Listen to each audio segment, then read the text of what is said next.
एका छोट्याशा गावात डोंगराळ भागात माया नावाची एक आजी राहत होती. तिचे छोटेसे घर गावाच्या काठावर होते, जिथे शेते आणि जंगल मिळत होते. एके रात्री जेव्हा पाऊस तिच्या घराच्या छतावर जोरजोरात पडत होता, तेव्हा माया जागी होती. तिचे मन एका अनामिक भीतीने व्यापले होते. वारा भूतासारखा ओढत होता आणि सावल्या भिंतींवर भयानक पद्धतीने नाचत होत्या. माया नेहमीच एक साधीसुधी बाई होती, पण आज रात्री भीती तिला आतून खात होती. तिला तिच्या नातू रवीची आठवण येत होती, जो शहरात राहत होता.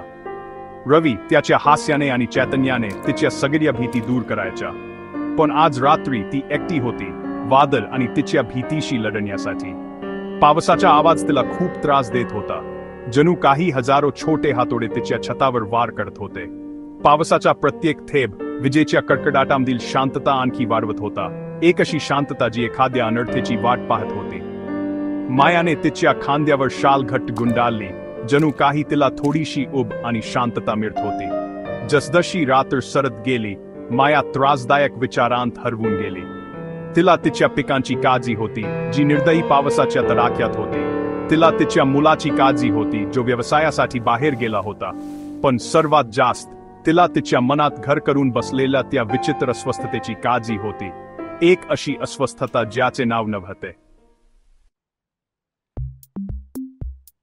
दुसऱ्या दिवशी सकाळी जेव्हा वादळ थांबले, मायाच्या शेजारील मुलगा छोटा रोहन तिच्या घरी आला. 6 वर्षांचा रोहन मायाच्या घरी नेहमी यायचा. त्याला मायाच्या शूर योद्ध्यांच्या आणि जादूच्या प्राण्यांच्या गोष्टी ऐकायला खूप आवडायच्या. पण आज त्याच्या चेहऱ्यावर चिंता स्पष्ट दिसत होती. आजी, तो थरथरत्या आवाजात म्हणाला, मला भीती वाटते. मायाचे मन मुलासाठी भरून आले. तिने प्रेमाने त्याच्या डोक्यावरून हात फिरवला आणि विचारले, काय झाले बाळा, तुला कशाची भीती वाटते? रोहनने थरथरत्या बोटाने खोलीच्या कोपऱ्याकडे निर्देश केला. तो टपटपण्याचा आवाज आजी, तो हळूच म्हणाला, छतावरून पाणी टपकत आहे. तो आवाज पायांसारखा वाटतोय. काय होईल जर एखादा राक्षस मला घेऊन जाईल? माया मुलाच्या निरागसतेवर हसली. तिला माहित होते की टपकण्याचा आवाज फक्त छताच्या भेगेतून पाणी गळण्यामुळे होता. पण रोहनसाठी हा एक राक्षस होता, जो सावलीत लपून बसला होता, त्याच्यावर हल्ला करण्यासाठी.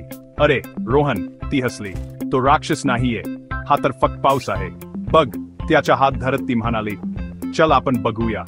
ती त्याला त्या कोपऱ्यात घेऊन गेली जिथून पाणी टपकत होते आणि त्याला छतातील भेग दाखवली. बघ, घाबरण्याचे काहीच कारण नाही.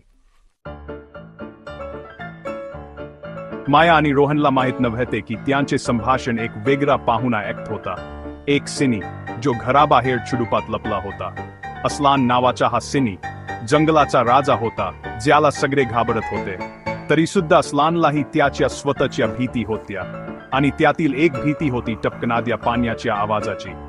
अस्लान वादळापासून वाचण्यासाठी मायाच्या झोपडीवर आला होता.